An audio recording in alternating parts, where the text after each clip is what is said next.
Bien, bonjour à tous, je m'appelle Christophe Guéroux, je suis formateur web en principalement HTML, CSS, jQuery, PHP. Pour ce tutoriel, nous allons réaliser notre premier slider en responsive web design.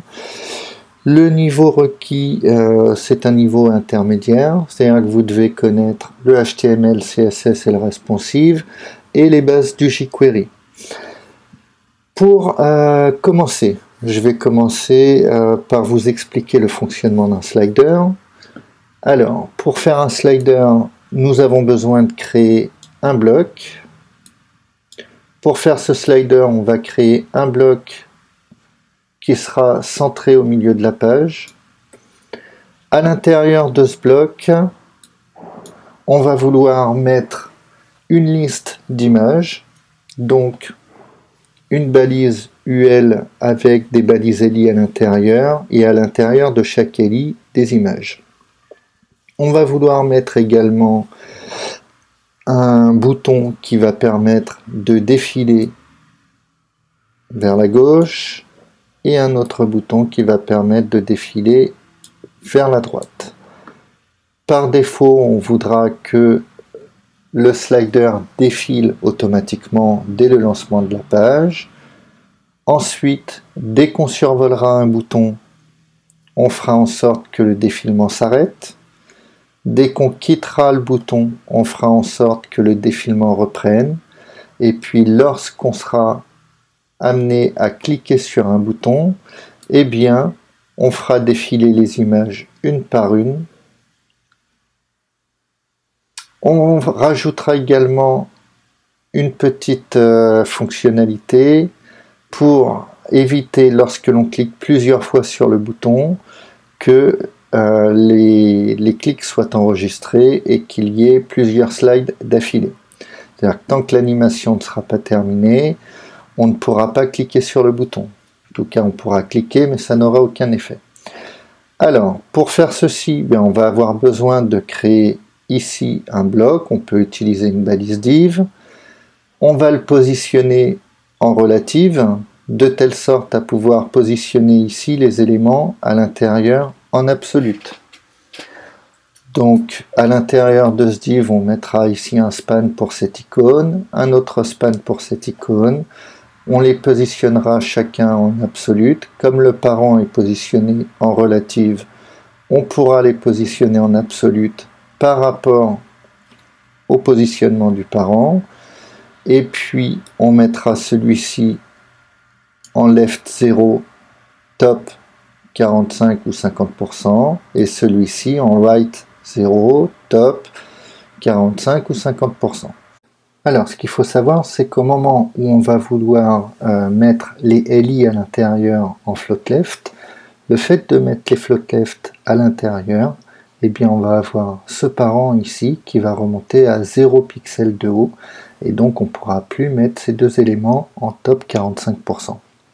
Donc en attendant, je vous propose d'utiliser un display table qui nous permettra de positionner ces éléments en top 45%, et par la suite, on utilisera la propriété overflow hidden sur le parent.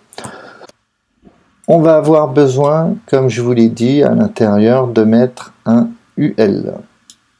Alors ce UL, on lui donnera une largeur importante.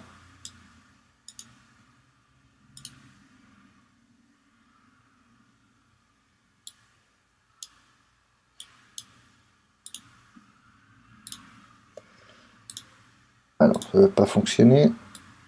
Voilà.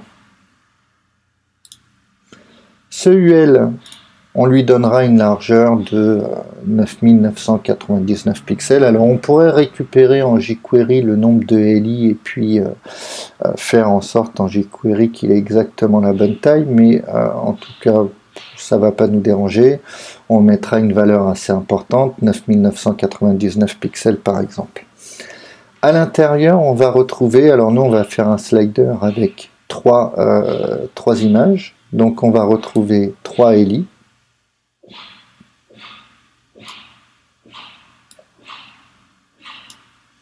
Et dans chaque LI, on mettra une image.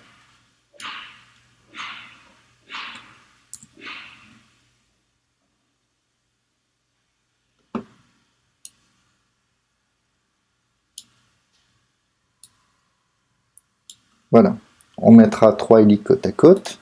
Alors, en CSS, on va les positionner correctement, c'est-à-dire qu'au départ, on va avoir 3 ELI qui feront la largeur totale du parent, comportement normal pour un type bloc, et puis on aura des images qui vont faire 100% du ELI, puisque en CSS, on leur dira qu'elles fassent 100% du ELI. Le fait de mettre 3 ELI, on va se retrouver du coup avec 3 images situées les unes en dessous des autres. Donc 3 ELI et 3 images situées les unes sous les autres. Ce qu'on va faire, c'est qu'on va les mettre en float left. À partir du moment où on les met en float left, dès qu'on met chaque ELI en float left, comme on les sort du flux de positionnement, eh bien on va avoir des ELI qui ne vont plus faire la taille du parent, mais qui vont faire la taille de l'image. Et le fait de les mettre en float left, ils vont se mettre les uns à côté des autres. On mettra cet élément parent en overflow hidden, de telle sorte à n'avoir que l'image qui se trouve dans ce cadre qui soit visible, et les images qui du coup se retrouveront en dehors ne seront pas visibles.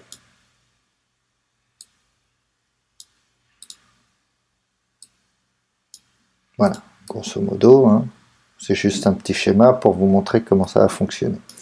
Ensuite, une fois qu'on aura fait ça en HTML, CSS, qu'est-ce qui va se passer?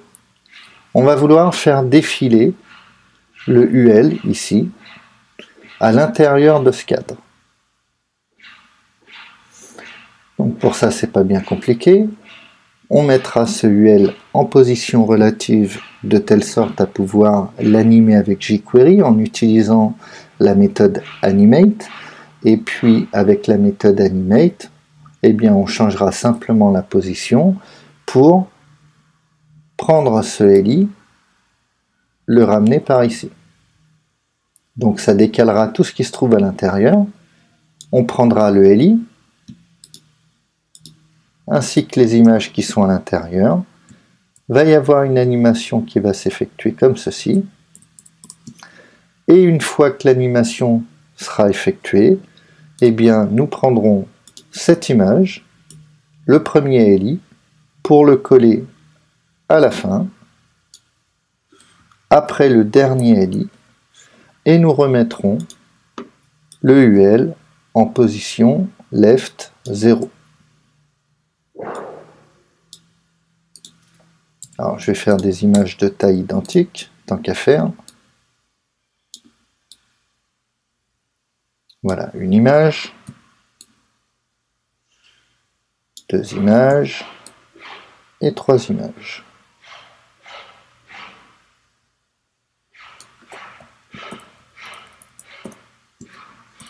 Donc à chaque opération, on utilisera une petite fonction setIntervalle en JavaScript pour que toutes les 3 secondes, par exemple, eh bien, le UL, ici, avec tout son contenu, s'anime en position relative, en position absolue, pardon, quoi qu'en relative ça fonctionne également, en position relative left moins quelque chose, ce quelque chose ce sera la largeur du container. Ensuite, toujours en jQuery, on prendra le premier ELI, on viendra le coller après le dernier ELI, et puis on remettra, une fois que c'est terminé, le UL en left 0. Pour défiler dans l'autre sens, c'est exactement la même chose. On prendra cette fois-ci le UL, on le mettra en left moins quelque chose, ce quelque chose étant la largeur de notre container ici. Cette fois-ci, on prendra la dernière image, donc le dernier ELI, on viendra le mettre ici, avant le premier ELI, et une fois que ça sera fait, eh bien, on prendra le UL avec tout son contenu et on viendra l'animer pour le mettre en left 0. D'accord? Alors, je vous propose de commencer immédiatement par le HTML. Pour cela, on va utiliser un éditeur de texte. Bon, moi, j'utilise Sublime Text 3. On va partir d'un starter type Bootstrap. Donc, moi, j'ai mon propre starter. Pour que la leçon soit plus intuitive, plus claire, eh bien, on va séparer les fichiers CSS. Alors, je sais bien que c'est pas forcément une bonne pratique. Hein. Dans la pratique, on va plutôt avoir un seul fichier CSS. Néanmoins, pour cet exercice, on va garder un fichier CSS uniquement pour le normalize, c'est-à-dire un fichier CSS qui va supprimer les styles par défaut sur les navigateurs, uniquement les styles qui nous embêtent. On va garder ici un fichier CSS que j'ai appelé 09grid12.css, c'est ma grille CSS. Alors cette grille, elle reprend exactement le même principe que Bootstrap, avec exactement les mêmes noms de classes. Hein, si je regarde dans mes CSS 09 grid Bootstrap, voilà, on va voir ici la grille col LG12 à col LG1, et puis on va retrouver également un wrapper, un container, un point row. On va retrouver la classe col LG offset et les classes col LG push. Pareil pour le responsive. On va retrouver pour les laptops la classe col MD12 à col MD1, col MD offset 12 à col MD offset 1, etc. Pareil pour les tablettes verticales et pour les smartphones tout à la fin.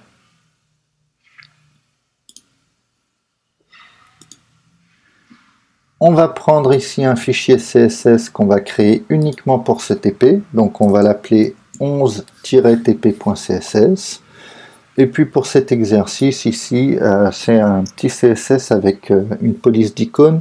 On ne va pas l'utiliser parce que tout simplement je n'ai pas dans cette police d'icône les petites flèches qui correspondent pour aller à droite et à gauche. On va simplement utiliser deux entités SCI pour faire la petite flèche à droite et la petite flèche à gauche qui permettront de défiler vers l'avant ou vers l'arrière.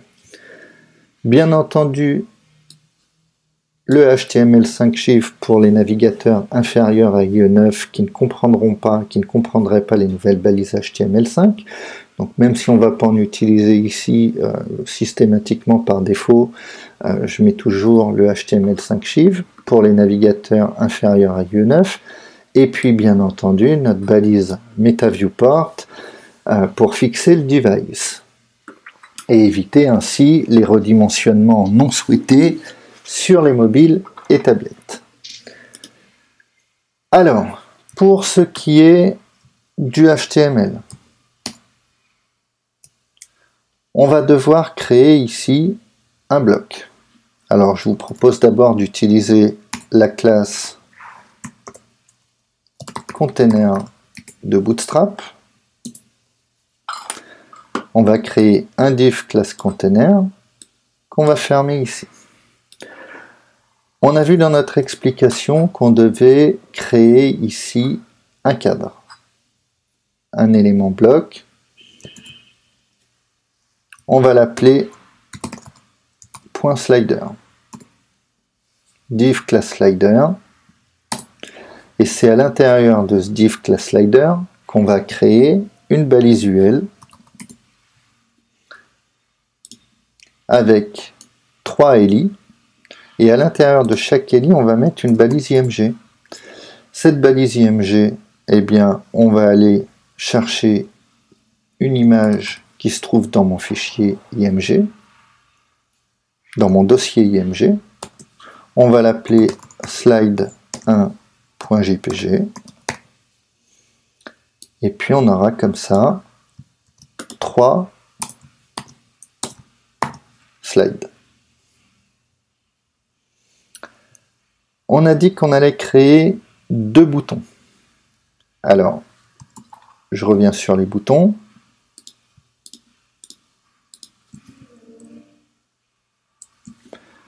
Ici, on a dit qu'on allait mettre 2 boutons à l'intérieur de ce bloc et que on allait positionner ce bloc en relative et mettre ces 2 boutons en position absolue.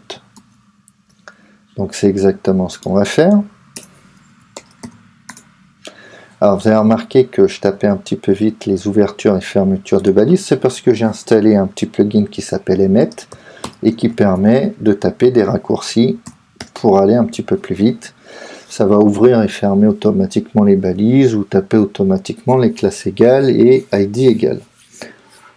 Ce premier bouton, on va l'appeler classe égale btn left. On va faire avec une entité ASCII, mais on aurait pu mettre une police d'icône ici et lt point virgule pour faire une petite flèche qui va vers la droite. Et puis et gt point virgule. Alors ça va faire le symbole lower than et greater than.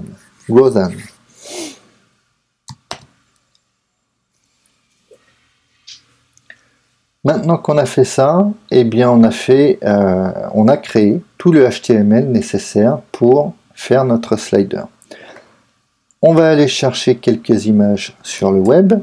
Donc on va prendre des images libres de droit. On va aller par exemple, je vais créer un nouvel onglet. On va aller sur Pixabay par exemple. Pixabay.com. On va rechercher des images de voyage à la mer par exemple. Voilà. Et puis on va prendre, alors je sais pas, on va regarder. Voilà, on va prendre ici quelques images. La première, on va faire un petit clic droit, enregistrer l'image sous. On va se mettre dans notre dossier IMG et on va l'appeler slide1.jpg.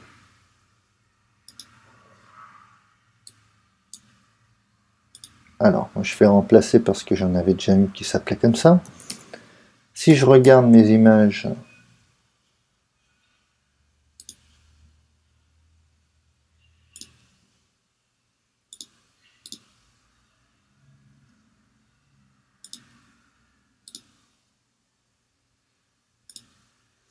je m'aperçois qu'elle s'appelle slide1.jpg, qu'elle fait 640 par 425.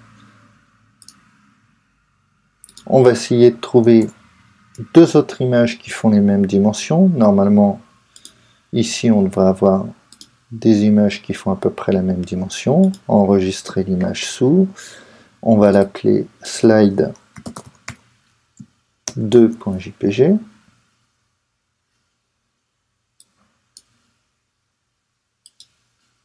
Remplacer. Et puis, on va en trouver une troisième. Enregistrer l'image sous. Et on va l'appeler slide3.jpg. Si je regarde dans mon dossier image, j'ai une image qui fait 640 par 425, slide 2 640 par 426 et slide 3 640 par 418. Bon, pour le coup ça va pas aller. On va essayer de trouver 2 autres images.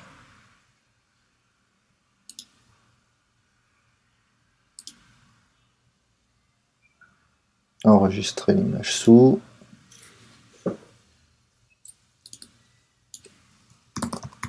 Slide1.jpg. Si je regarde la taille de l'image, 640 par 480.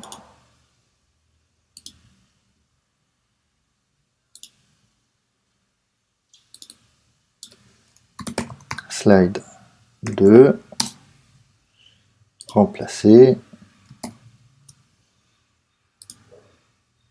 640 par 480. Et puis la dernière, on va prendre celle-ci. Ah, pas l'air identique. Voilà, on va prendre celle-là. Enregistrer l'image sous. Slide 3.jpg. Remplacer. Et on va vérifier qu'elle fait la bonne taille.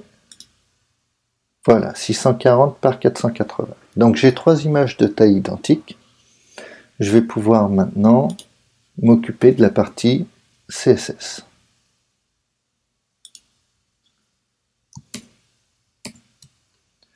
Alors, on a dit qu'on allait créer un fichier qui s'appelle 11-tp.css.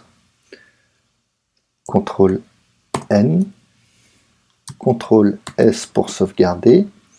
On va le mettre dans le fichier CSS et on va l'appeler 11-tp.css.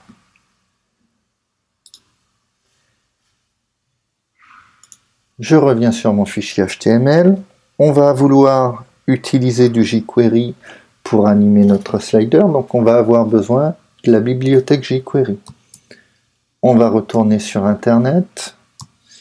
Avec CTRL-T, je crée un nouvel onglet. Et là, je vais chercher CDN Google jQuery. C'est le premier lien que je trouve ici. Sur Google Developer, on va pouvoir retrouver toutes les librairies qui nous intéressent, notamment ici la librairie JavaScript jQuery. Alors ici, on a la version 2.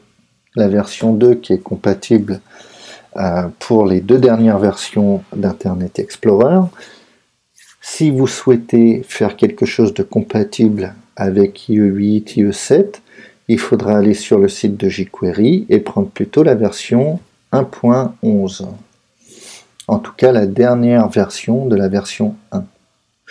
Ici, on peut prendre la version 2, pomme C. Et on va tout simplement coller ici, juste avant la fermeture de la balise body, le lien en absolu vers notre bibliothèque jQuery. On utilisera également notre propre script jQuery qu'on va écrire nous-mêmes. Pour cela, on va relier notre fichier à un fichier jQuery.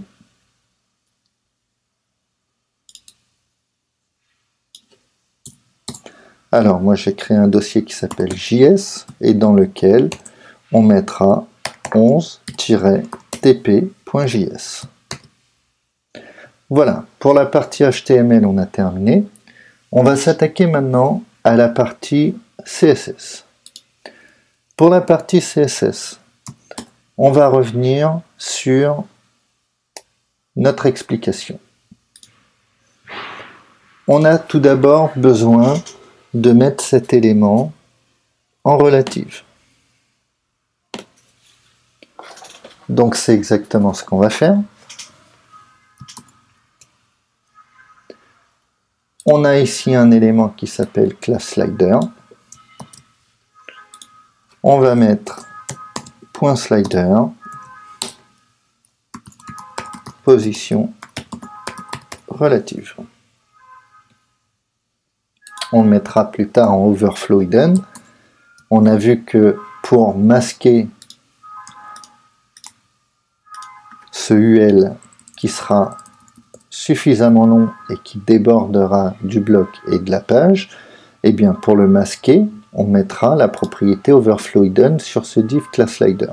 Pour l'instant, on va le laisser comme ça. Ça va nous permettre de visualiser un petit peu le comportement des blocs lorsqu'on va modifier le DOM avec jQuery.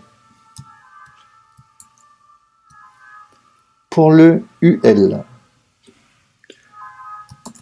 on a dit qu'on allait avoir à déplacer le UL avec la méthode animate.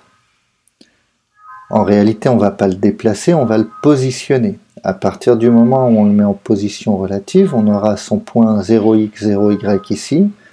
Dès l'instant qu'il sera en position relative, top 0, left 0, nous pourrons le positionner pour qu'il vienne se mettre comme ceci. En le faisant avec la méthode animate de jQuery, on aura une animation entre ce point de positionnement et ce point de positionnement. On va donc mettre point slider UL,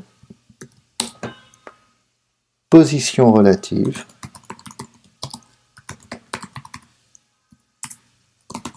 top 0, left 0.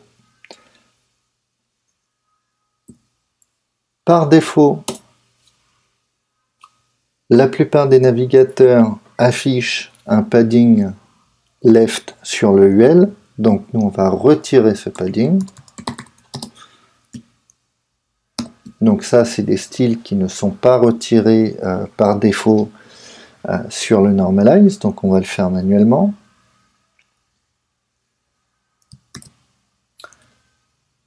Ensuite, on peut déjà commencer à regarder ce que ça donne. Donc on va faire ici un clic droit Open in Browser, ou bien on peut taper également directement l'adresse ici.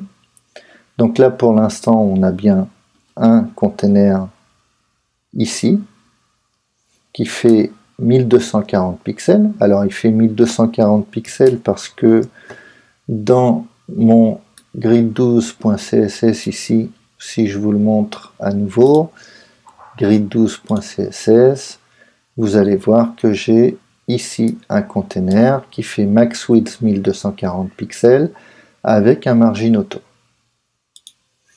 On a un UL qui fait toute la largeur du parent, donc toute la largeur du container, et des LI qui viennent prendre toute la largeur du container, qui se positionnent les uns en dessous des autres. On va en profiter pour changer le nom des images ici. On va mettre slide 2, slide 3.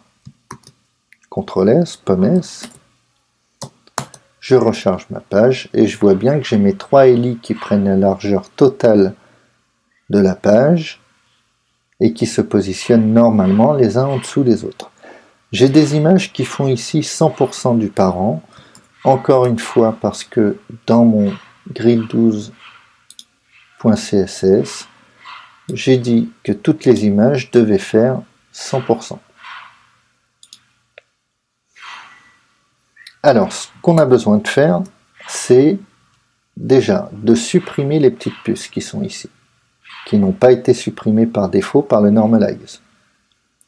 Donc on va supprimer les puces pour les LI, point slider LI, list style type none.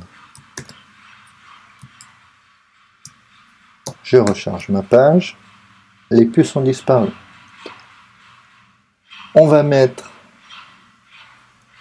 les LI côte à côte, en les mettant par exemple en float left. Cela dit, ils vont rester toujours les uns en dessous des autres puisque le UL ne va pas être suffisamment grand. Donc on va commencer par mettre une largeur suffisante sur le UL. 9999 pixels, pourquoi pas. Comme ça on aura de la place pour mettre suffisamment de LI.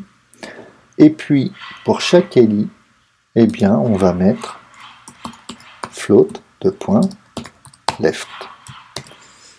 Pomme S pour sauvegarder. Et si je recharge ma page, eh bien cette fois-ci, qu'est-ce qu'on a? On s'aperçoit que on a toujours notre container qui vient jusqu'ici. On a notre UL qui fait 9999 pixels de large. On a bien ici nos deux petits boutons span, BTN left et BTN right qu'on va positionner avec CSS.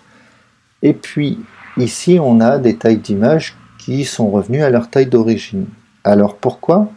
C'est parce que la taille d'origine de mes images, elle fait 640 pixels. Elles sont enfermées dans des LI. Et j'ai dit dans mon CSS que chaque image devait faire 100% du parent. À partir du moment où j'ai mis les LI en float left, je les ai sortis du flux de positionnement. Donc quand on sort les éléments du flux de positionnement, eh bien tout simplement, ils ne prennent plus 100% du parent. Si on veut qu'ils prennent 100% du parent, il faut à nouveau écrire dans le CSS with 100% pour chaque LI. Alors ici, c'est pas exactement ce qu'on veut. Nous, on voulait des images qui gardent la taille du container, en tout cas la taille du div class slider. Et puis ici, eh bien, on ne connaît pas vraiment la taille. Alors on la connaît en fixe, mais on va pas mettre une valeur fixe pour ces LI, sinon on n'aura plus quelque chose de responsive. Donc ce qu'on fera, c'est qu'en jQuery, on récupérera la largeur du div.slider dans une variable, et une fois qu'on aura cette largeur, eh bien, on pourra l'affecter toujours avec jQuery à chacun de nos LI. Pour la partie CSS, je vous propose de positionner nos deux boutons. On a ces deux boutons BTN left et BTN right qui se trouvent à l'intérieur du div class slider. Donc on va pouvoir les positionner en absolute.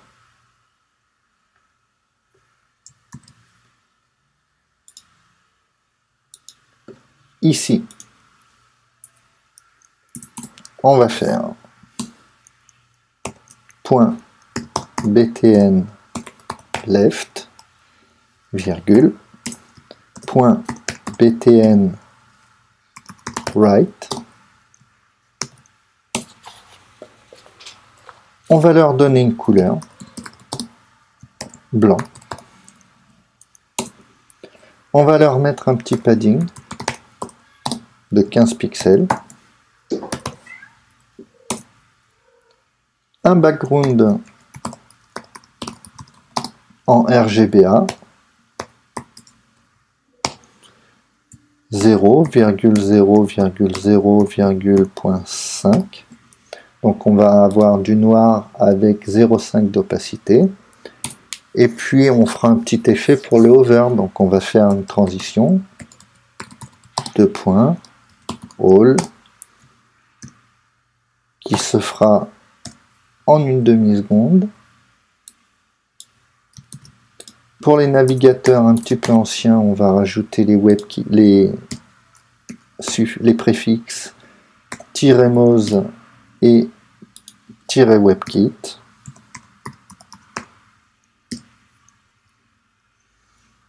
Et puis curseur de point pointer pour avoir la petite main qui apparaît lorsqu'on va les survoler. Pommes, je sauvegarde, je recharge ma page, et là, j'ai bien mes deux boutons. J'ai bien la petite main qui apparaît lorsque je les survole. On va les positionner ici. Donc, pour point BTN-left, position relative, absolute, pardon.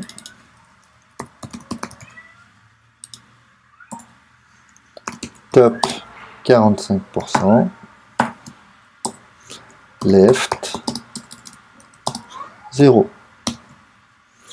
On va faire la même chose en faisant un petit copier-coller pour BTN right, position absolute, top 45%, et cette fois-ci c'est le right 0. Pommes. Pour sauvegarder, je recharge ma page. Donc là, ici, on voit bien que le left 0 et le right 0 ont fonctionné, mais le top 45% n'a pas fonctionné puisque le parent n'a pas de hauteur. Alors, plutôt que d'aller récupérer en jQuery la hauteur du parent, bon, il y a plusieurs façons de faire, j'imagine, en CSS. La première qui me vient à l'esprit, c'est de mettre le UL en display table.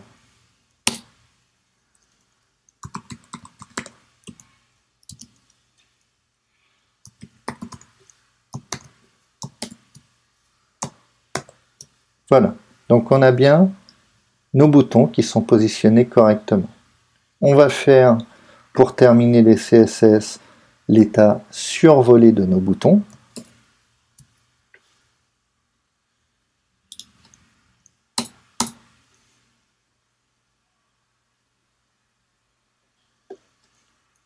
Point btn left 2 points over virgule point btn right 2 points over et on va mettre un petit padding de 30 px tout autour. On sauvegarde, on recharge la page, et là on a un petit effet sur les boutons lorsqu'on les survole. On a fait toute la partie HTML, on a fait pratiquement toute la partie CSS. La seule chose qui nous restera à faire, une fois qu'on aura terminé, c'est pour masquer ce qui dépasse du bloc, et éviter d'avoir cet ascenseur horizontal, mettre le point slider en overflow hidden. Pour la partie jQuery, on va créer un nouveau document. On a dit qu'on allait l'appeler 11-tp.js. Je vous propose donc de créer un nouveau document. CTRL-N ou pomme-N sur Mac. On va l'enregistrer maintenant. Pomme-S. On va le mettre dans le dossier JS. Et on va l'appeler 11-tp.js. Bien. Maintenant qu'on a créé notre fichier .js, eh bien, on va regarder un petit peu tout ce qu'on a à faire, en reprenant un petit peu nos explications. Ici, on a dit que par défaut, on voulait que le slider défile vers la droite. Donc on va créer une fonction défile qui va, dès le chargement de la page, s'occuper par exemple toutes les 3 secondes de faire défiler notre animation, de faire défiler notre UL dans cette direction. Donc, pour qu'il défile vers la droite, pour que cette image ici apparaisse là, c'est le UL, bien entendu, on va le faire défiler, on va le faire partir, on va l'animer dans la direction opposée. Comme ça, on aura l'impression que les images défilent vers la droite.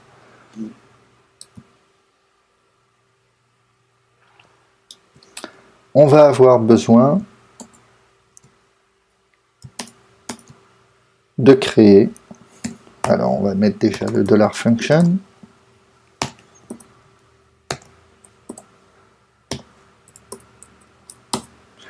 on va avoir besoin de créer une première fonction défile. On va déjà vérifier qu'on a bien installé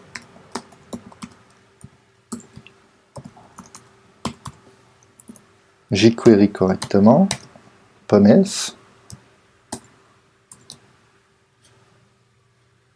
On retourne sur notre document, on recharge la page, voilà. Si ça fonctionne, c'est qu'on a bien mis correctement ici le lien vers la bibliothèque jQuery et le lien correct vers notre fichier JS. Je vais mettre ça en commentaire, on n'en a plus besoin. Donc, on va avoir besoin de créer une fonction défile qui va faire par défaut défiler les images. On va mettre un petit commentaire.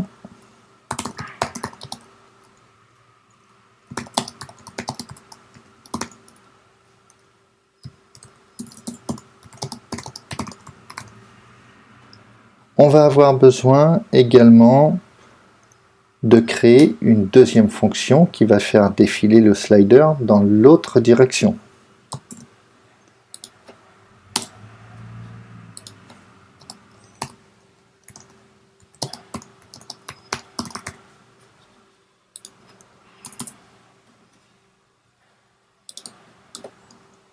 Les images vers la droite. On va créer une autre fonction donc qui va permettre de faire défiler les images, cette fois-ci vers la gauche. Cette fonction, on va l'appeler défile left.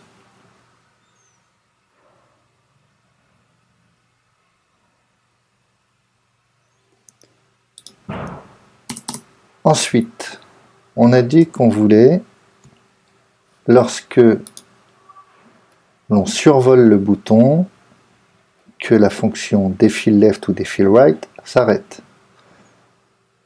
Lorsqu'on quitte le bouton, que la fonction défile s'arrête, et lorsqu'on clique sur le bouton, que la fonction s'anime une fois. On va donc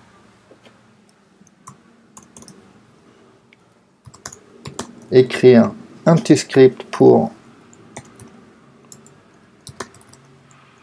déclencher défile au clic de .btn left.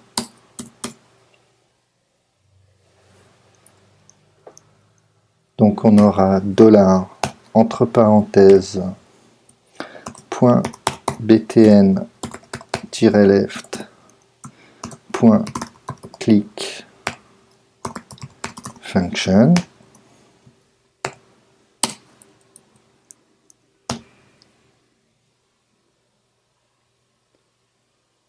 On va avoir également la même chose pour cette fois-ci déclencher défile left au clic de btn right.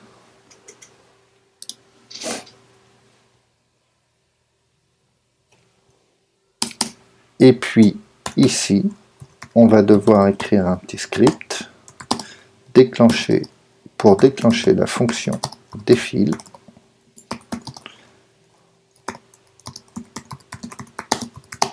au lancement de la page.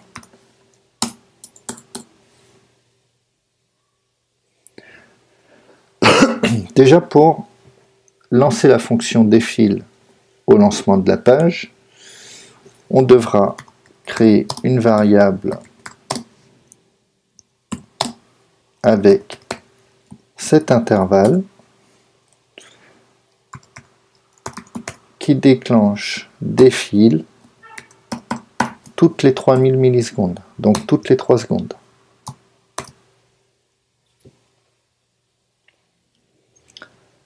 Cette fonction défile,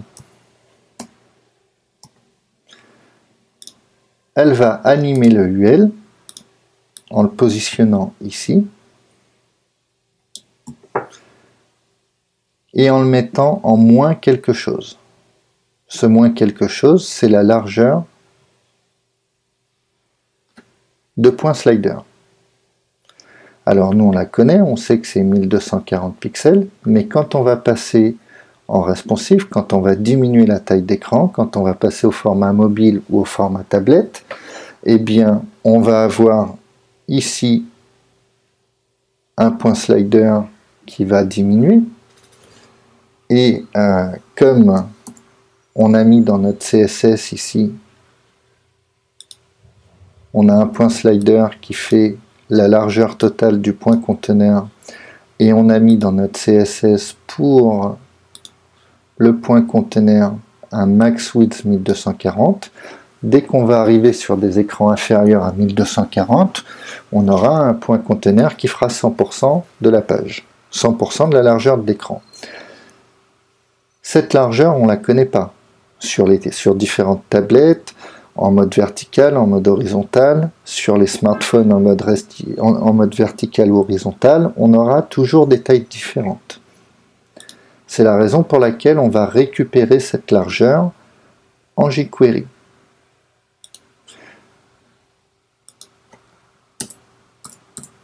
Tout en haut ici, on va devoir récupérer cette largeur dans une variable. Ensuite, on devra ici, pour la fonction défile et pour la fonction défile left, positionner le UL à chaque fois en moins quelque chose qui correspondra à cette variable. On va devoir également recalculer à chaque fois qu'on change de taille d'écran la largeur de point slider. Donc comme on va devoir le faire plusieurs fois, eh bien je vous propose qu'on crée une petite fonction qu'on va appeler calc width et qui va nous servir à calculer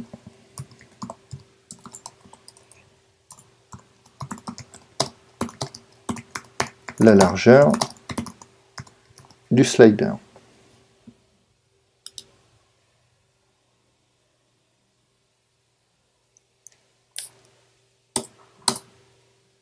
Cette fonction, on l'appellera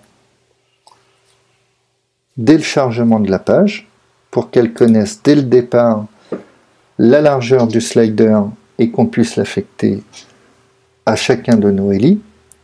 Et puis, on l'appellera également à chaque fois qu'on change de page en utilisant $window.resize, donc à chaque changement de taille de la fenêtre du navigateur, eh bien, on va appeler une fonction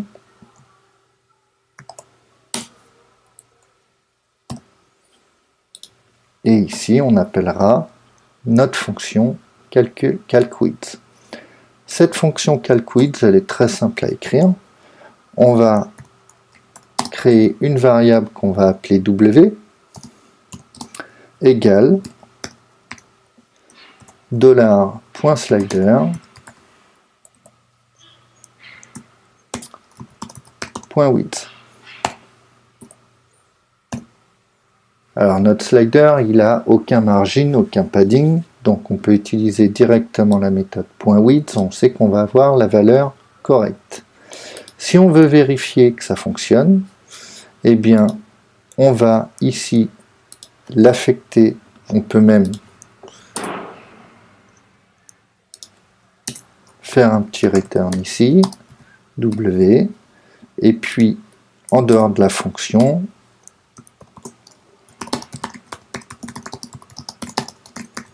au chargement de la page, on appelle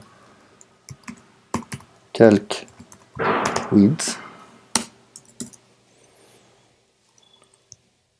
W égale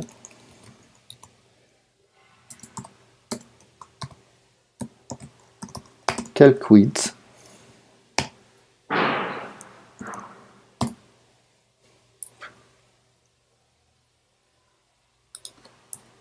et ici, si vous voulez voir que ça fonctionne, alerte W. Pommes pour sauvegarder. Et on va tout de suite vérifier, en rechargeant notre page, que tout fonctionne. On a bien notre alerte qui apparaît avec la fonction calcWidth qui est appelée et ici une valeur 1240 qui est récupérée, qui correspond à la valeur du container. Donc, du point slider. Lorsqu'on va resizer l'écran, eh bien, on va faire la même chose. À chaque resize, on récupère la valeur du point conteneur, du point slider, puisque le point slider fait toujours la largeur par défaut de son parent point container. On peut vérifier que ça fonctionne. À chaque fois que je resize, donc moi j'utilise Firefox ici, donc je vais aller dans développement vue adaptative. Voilà, vous voyez que là je suis au format 768 par 1024, j'ai bien récupéré 768.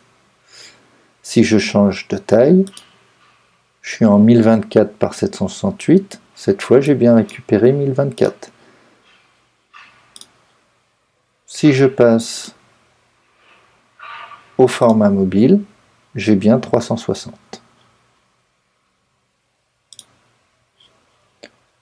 Alors, maintenant qu'on a réussi à récupérer la taille de notre point slider, on va pouvoir, le alert ici on n'en a plus besoin, on va pouvoir ici l'affecter à chacun de nos LI. Donc $.slider espace LI.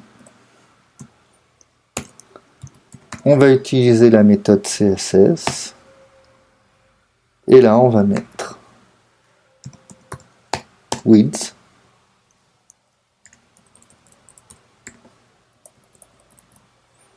$W.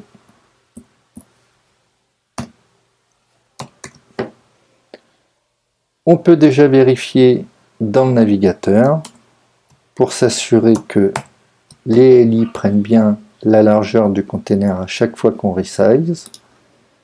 Développement, vue adaptative.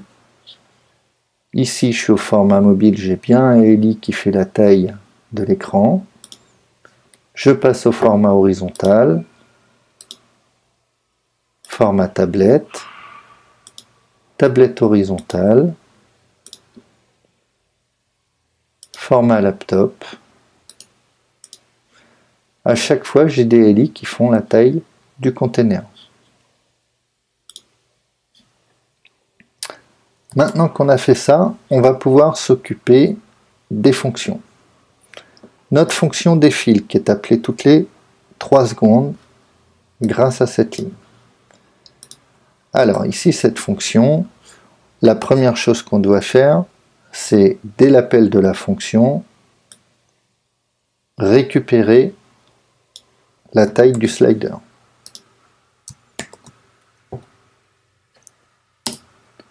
Ensuite, eh bien, on va vouloir animer. Alors, qu'est-ce qu'on doit faire? On a dit, si on reprend les explications, on a dit que pour la fonction défile, on voulait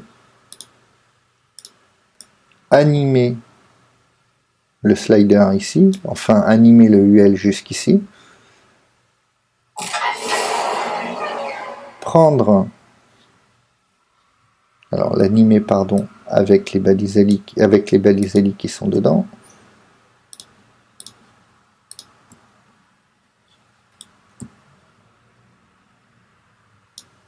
ensuite prendre cette image, la mettre à la fin, et puis repositionner le UL en left 0.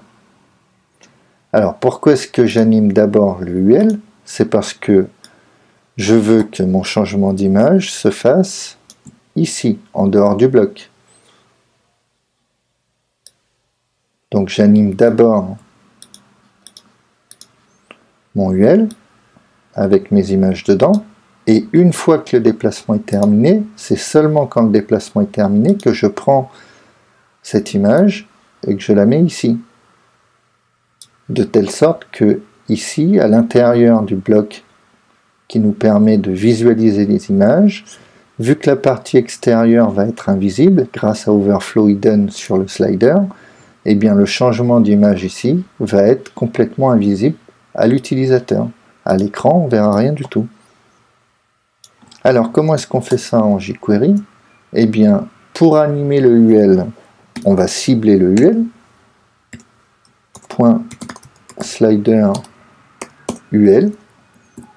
On va utiliser la méthode animate. Comme il est en position relative, on va pouvoir le positionner en left-w, -w.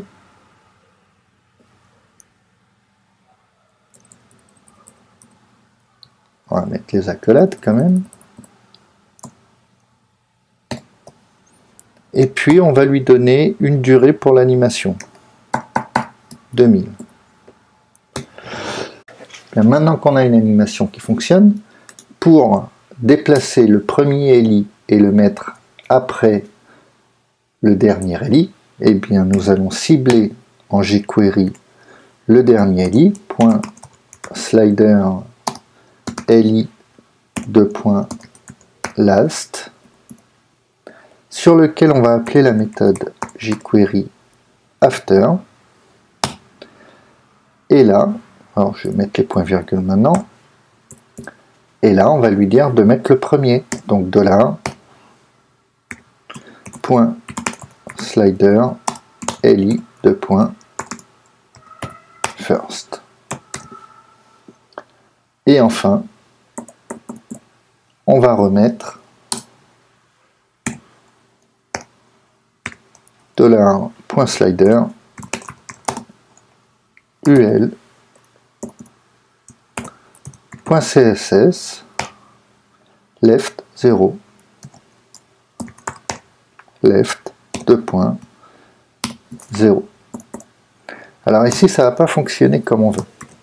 Vous allez voir ce qui va se passer. Si je recharge ma page, j'attends 3 secondes. Voilà. Vous voyez ce qui se passe? Alors, à quoi c'est dû? Ça c'est dû parce que ici,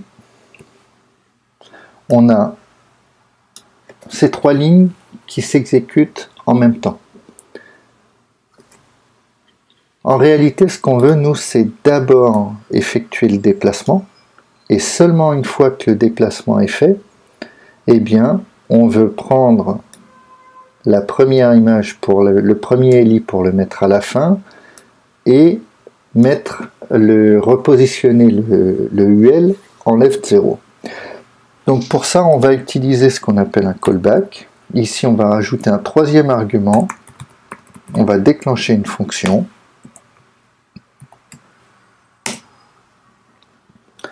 Et ça, on va le coller à l'intérieur. CTRL X, pomme X, pomme V.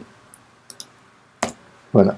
Ça veut dire que va d'abord y avoir cette fonction animate qui va être déclenchée, qui va positionner le slider en -W en 2000 millisecondes, et seulement après cette fonction qui va être déclenchée, et entre les accolades ici et là, tout ce qui va se produire à l'intérieur, à savoir prendre le premier ELI pour le mettre après le premier ELI, le dernier, pardon, et puis remettre le slider UL en left 0. Pomme S, et là si on recharge notre page, on a d'abord le déplacement et ensuite le premier ELI qui est supprimé pour être mis à la fin du dernier ELI. Bien, maintenant qu'on a créé cette fonction défile, on n'a plus qu'à faire la même chose pour la fonction défile left. Alors la fonction défile left, elle est un tout petit peu différente. La fonction défile left, si je reprends les explications qu'on avait ici, eh bien on va d'abord vouloir, en premier, on va d'abord vouloir déplacer l'intégralité du UL pour le positionner en -W. Une fois que ce UL est déplacé dans le même temps, donc cette fois-ci pas besoin de call to action, pas besoin de callback, on va déplacer le dernier LI pour le mettre tout au début, de telle sorte que le changement d'image se fasse à ce niveau-là, et ensuite on remet le UL à 0 pour que les images défilent. Alors comment est-ce que ça se concrétise côté code? Eh bien la première chose qu'on veut faire, c'est mettre le slider .slider UL avec la méthode .css en left -w. Dans le même temps, on va cibler .slider ULLI first sur lequel on va appeler la méthode before, et là on va prendre le dernier élément. Donc on prend le dernier pour le mettre devant le premier. Dollar, parenthèse, .slider ULLI last.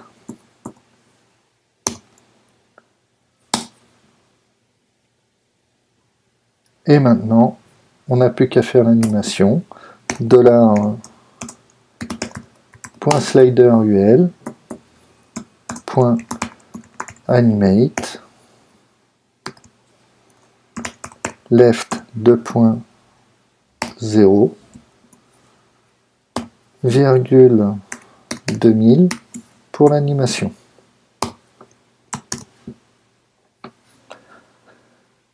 Alors pour vérifier que ça fonctionne, eh bien ici, là où on a mis ma var égale cet intervalle défile, on va appeler la fonction défile left pour faire défiler le slider dans l'autre sens.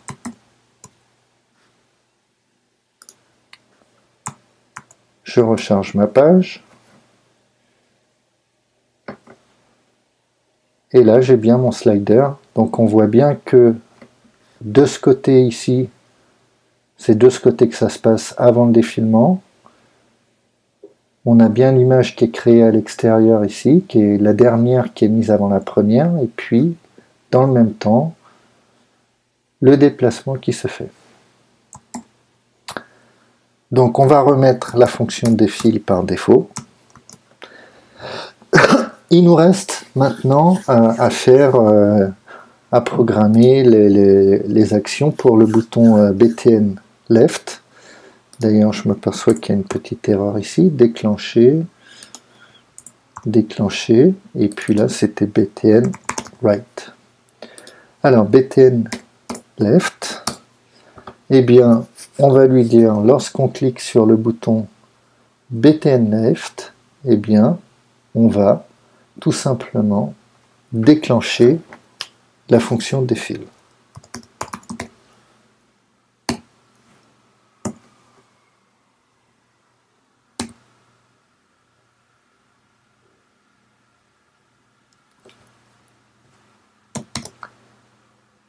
Alors, on va regarder si ça fonctionne.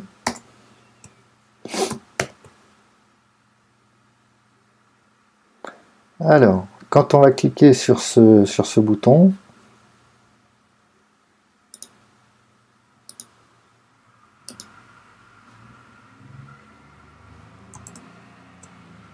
j'ai perdu le BTN left, voilà, BTN left c'est le premier. Donc là on voit pas grand chose malheureusement, simplement, voilà, on voit que à partir du moment où j'appuie, il n'y a plus d'intervalle tous les 3 secondes, hein, donc il y a bien... Alors par contre il y a quand même une chose, c'est que si j'appuie plusieurs fois sur le bouton, bah, tous les événements sont enregistrés. Si j'appuie, si je spamme 10 fois le bouton, bah, 10 fois la fonction va être déclenchée alors qu'elle n'est pas complètement terminée. Les 10 clics sont enregistrés. Alors ça c'est quelque chose qu'on ne veut pas. On veut tout d'abord une chose, c'est quand on clique, quand on surlève, quand on survole le bouton, on veut que la fonction défile s'arrête.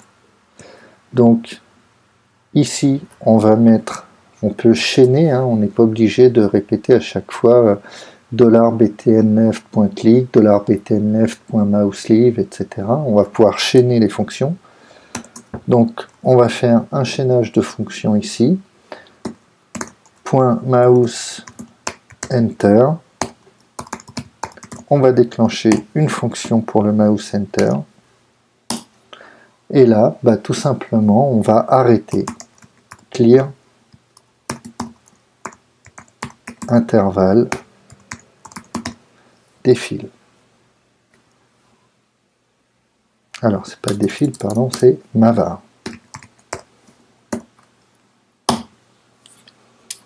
On va vérifier que ça fonctionne. Quand on survole le bouton, donc on va laisser partir la fonction défile, et quand on survole, ça doit s'arrêter. Voilà, donc on s'aperçoit qu'au survol, ça s'arrête. Par contre, elle ne repart pas. Donc moi, ce que je voudrais, c'est que quand je quitte le bouton, la fonction reparte. Donc on va faire à nouveau un chaînage de fonctions. Mouse leave function. Et là, on va mettre mavar égale, on peut même copier-coller ce qui est en dessous, cet intervalle défile 3000. Pomme V. Et là, on a, quand on clique sur le bouton, on lance la fonction défile. Quand on survole, donc tant qu'on survole la fonction, ça l'arrête. Tant qu'on survole le bouton, ça arrête la fonction. Et puis quand on quitte le bouton, quand on quitte l'état survolé, eh bien, ça relance la fonction défile. Je recharge ma page. Ça met un petit peu de temps à se charger d'ailleurs. On va laisser partir la fonction défile. Alors, si elle ne veut plus partir, c'est qu'on a dû faire une petite erreur de syntaxe. Alors, effectivement, c'est .mouseleave, pommes.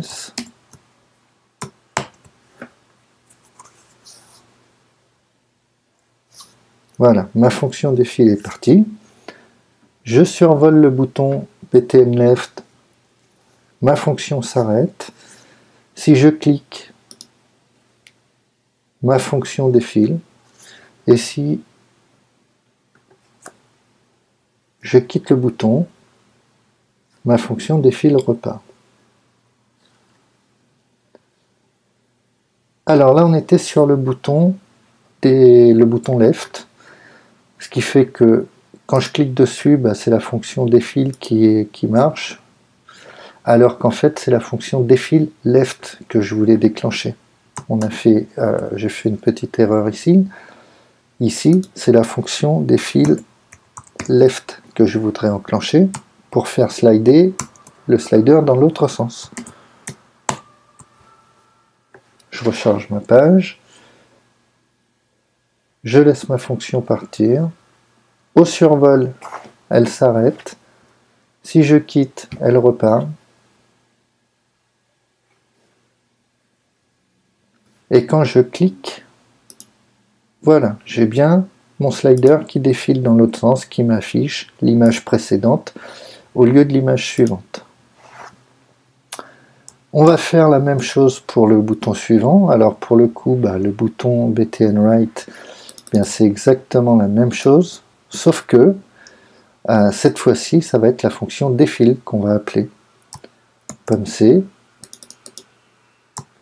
pomme V, et là du coup ça va être la fonction défile.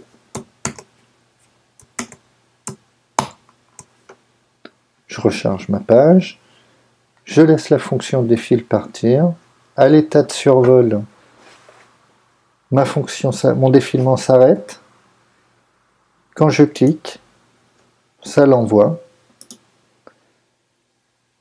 Mais comme je suis encore au-dessus du bouton, du coup il y a le mouse enter qui fait que dès qu'elle est lancée, elle s'arrête.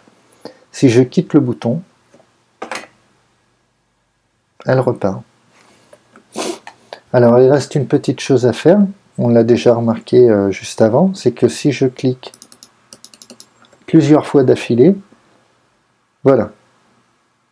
Donc ça, c'est un comportement que je ne souhaite pas, hein. Moi, je voudrais que tant que une animation comme celle-ci n'est pas terminée, si on clique, eh bien, ça fait rien du tout. Donc pour ça, eh bien, il suffit tout simplement de rajouter une petite condition. Donc ici, par exemple, on va créer une variable stop égale 0. Et puis, ici, quand je clique sur mon bouton, eh bien, au moment de lancer la fonction defillLeft, je vais faire une petite condition, if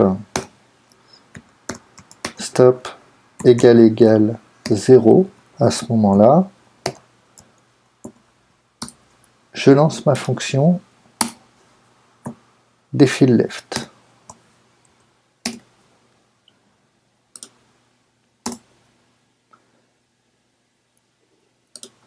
Et par défaut ici, je mets stop égale 1. Alors, qu'est-ce que ça va faire? Ça veut dire que au chargement de ma page, il y a une variable stop qui vaut 0. Jusque-là, tout va bien. Lorsque je clique sur mon bouton btnLeft, si stop est égal à 0, c'est le cas, eh bien, je lance la fonction défile et je mets stop à 1. Donc, dans l'état actuel des choses, dès que je vais démarrer la page, charger une première fois la page, eh bien, la fonction défile va se lancer. Mais dès que je vais cliquer une seule fois sur btnLeft, eh bien, alors là, ça va relancer des fils. Si je clique une seule fois sur btnLeft et que je reclique, alors est-ce que c'est btnLeft? Voilà, on va vérifier. Voilà, voilà ce qui se passe. Il y a un petit bug qui se produit. En fait, ça ne marche pas vraiment. C'est parce que ici, eh bien, stop est toujours égal à 0. Une fois que stop ne vaut jamais 0, une fois que stop vaut 1, eh bien, nulle part on lui a dit de remettre stop à 0. Donc là, on ne rentre plus jamais dans la condition si stop vaut 0. Ça veut dire quoi? Ça veut dire que ma fonction defillLeft, eh bien, qui se trouve ici, eh bien, une fois que c'est terminé, dans ma fonction defillLeft, je dois remettre le stop à 1. Donc, on va attendre que, si je le mets directement ici, stop égale 0, pardon, et pas 1, si je mets stop égale 0, eh bien, vu que toutes ces actions vont être déclenchées en même temps, ça va absolument rien faire. C'est-à-dire qu'au moment où je vais cliquer sur mon bouton btnLeft, ça va appeler defillLeft, ça va mettre stop à 1, et puis dans le même temps, à la même seconde, ça va remettre stop à 0. Donc si je spam à nouveau le bouton defillLeft, il va se produire la même chose. Donc ce qu'on va faire, c'est que nous, on veut remettre cette variable stop à 0 seulement une fois que l'animation est terminée. Donc c'est là, comme tout à l'heure, on va faire un callback ici, function stop égale 0. Et là, eh bien ça va fonctionner. On va faire pareil pour la fonction défile. Donc, au moment où on clique sur le bouton btnWrite,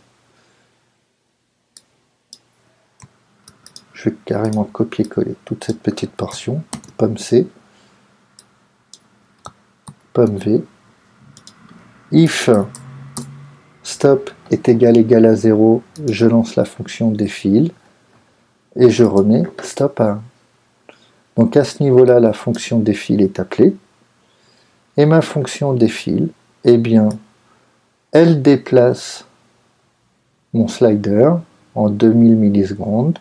Une fois que ça c'est fait, seulement après, il y a un callback ici qui est appelé, qui met le slider à la fin, qui prend le premier qui le met à la fin, qui prend la première ID, pardon, et qui le met à la fin.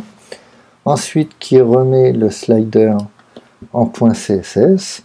Et puis, comme tout ça, ça se passe après l'animation seulement, eh bien, c'est exactement ce qu'on veut. Nous, on veut remettre la variable stop à 0, mais, bien entendu, après l'animation. Pommes, je recharge ma page. On a la fonction défile qui s'enclenche. Si je survole un de mes boutons, elle s'arrête. Au moment où je clique une fois, ça fonctionne. Si je clique plusieurs fois, eh bien ça ne marche pas. Il faut que j'attende vraiment que l'animation soit terminée. Et une fois qu'elle est terminée, seulement l'utilisateur pourra à nouveau cliquer. Si l'utilisateur essaye d'appuyer 10 fois dessus, comme je suis en train de le faire, eh bien ça n'aura aucun effet. Il ne nous reste plus qu'une dernière chose à faire, c'est vérifier le responsive et puis mettre ce fameux point container en overflow hidden. Donc on va retourner dans le CSS. Le point slider, il est là. On va mettre overflow de point hidden. Alors, je vous ai dit tout à l'heure que le slider UL qui est là, je mettais display table dessus pour pouvoir mettre les boutons en position absolue. Top 45% et left 45%. Pourquoi je vous ai dit ça? C'est parce qu'on n'avait pas encore utilisé le overflow hidden. Ce qu'il faut savoir, on l'a déjà vu normalement en HTML, CSS, c'est que si on regarde un petit peu ce qui se passe, on voit qu'on a ici un container qui par défaut s'adapte en hauteur à son contenu. On a ici un slider qui par défaut s'adapte en hauteur à son contenu, et ici un UL qui par défaut s'adapte en hauteur à son contenu. Dès l'instant qu'on a mis les 3 LI ici en float left, eh bien on a sorti tous les éléments du flux de positionnement, et le parent UL dans lequel il n'y a plus rien remonte à 0 pixels de haut. Le parent slider remonte également à 0 pixels de hauteur et le point conteneur remonte aussi à 0 pixels de hauteur. Donc comme point slider est à 0 pixels de haut, forcément les deux boutons qu'on a voulu mettre en position absolue top 45%, 45% de 0 pixels, ça fait 0 pixels. C'est pour ça qu'on voyait tout à l'heure les deux boutons qui se mettaient là, et c'est la raison pour laquelle je vous ai dit en attendant, on peut mettre le parent en display table, parce que display table modifie le comportement d'un bloc. Eh bien, il se passe exactement la même chose avec overflow hidden. Cette propriété overflow hidden, elle modifie le comportement d'un bloc.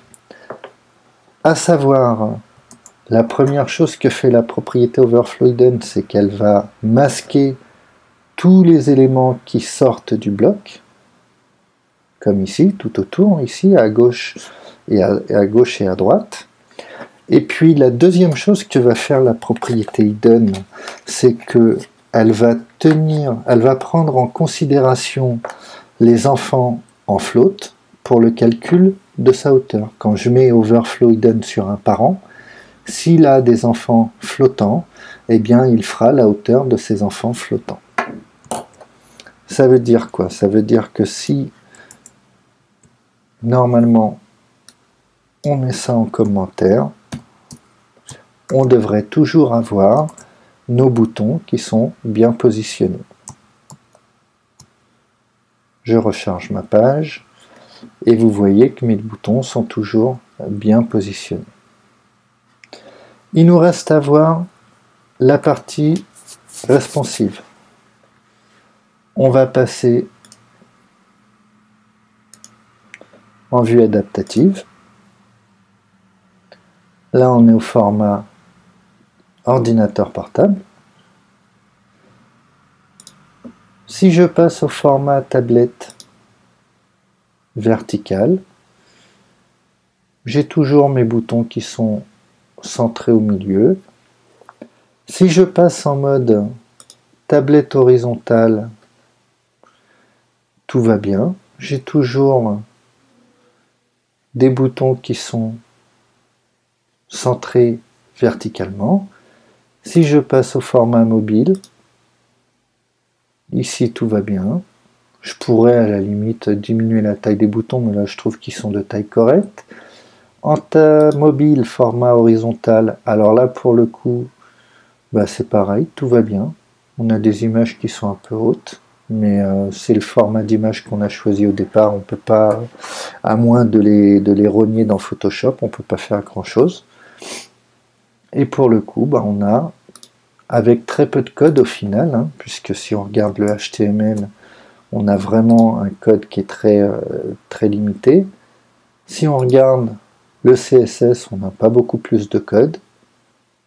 Et puis, si on regarde le JS, eh bien, on s'aperçoit que si on retire les commentaires, on n'a pas beaucoup plus de code avec 1, 2, 3, 4 fonctions, 3 fonctions qui sont très faciles à comprendre, et puis une action sur, plusieurs actions sur les différents événements, clic, mouse enter et mouse leave pour chacun des boutons, avec une petite nouveauté, c'est le set intervalle et le clear intervalle qui m'a permis de déclencher ou de désactiver temporairement une fonction. Voilà. J'espère que ce tutoriel vous a plu et qu'il vous servira. Je vous dis à très bientôt pour un nouveau tutoriel.